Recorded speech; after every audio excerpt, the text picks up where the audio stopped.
So I go to college in a teeny tiny town that's tucked away in the mountains of Vermont.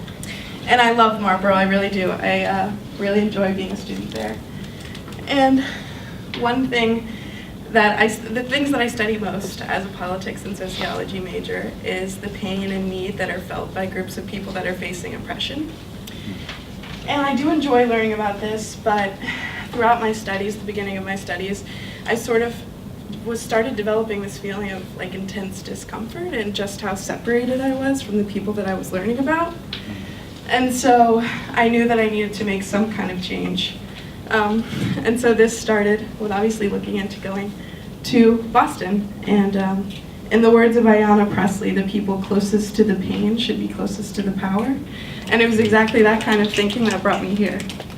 So I didn't quite know where to start. I was obviously nervous first time living in a city. I go to a tiny little rural college.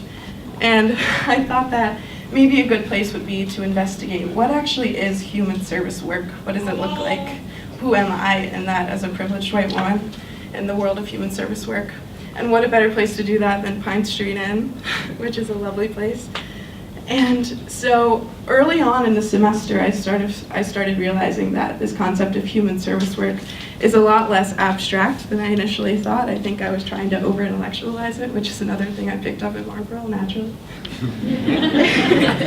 But what it really means, according to Pine Street, is sitting down with someone and looking them in the eye and asking them, how can I help alleviate some of your pain? What can I do? And so in order to do that, I think what you really need to do is learn how to take a step off of this pedestal of privilege that we all sort of exist on, and not say, I'm going to look down here and pull you up to me, or even I'm going to meet you in the middle, but I'm going to meet you exactly where you're at, which is something that we say at Pine Street all the time. I'm going to meet you right where you're at. And so this was a great lesson for me, and I took a lot of comfort in knowing that my motives in doing this work are in the right place. But I think that this assessment of why are we doing what we do and who are we in all of our work is like a constant, something that we have to do constantly throughout this sort of, in this field. And so one day at orientation at Pine Street, the question was posed to us, why should we care about homelessness? And a woman in the audience raised her hand and said, because it could be any of us.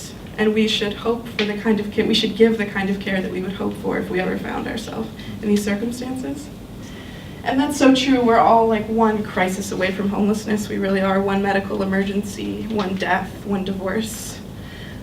Some of us are just, well, better insulated than from that kind of tragedy than others. But the truth is, at the end of the day, we are all human, and that makes connecting inherently worthwhile. And I would encourage you all to learn how to occasionally, every now and then, as much as you can, step down off that pedestal of privilege so that we can all heal together.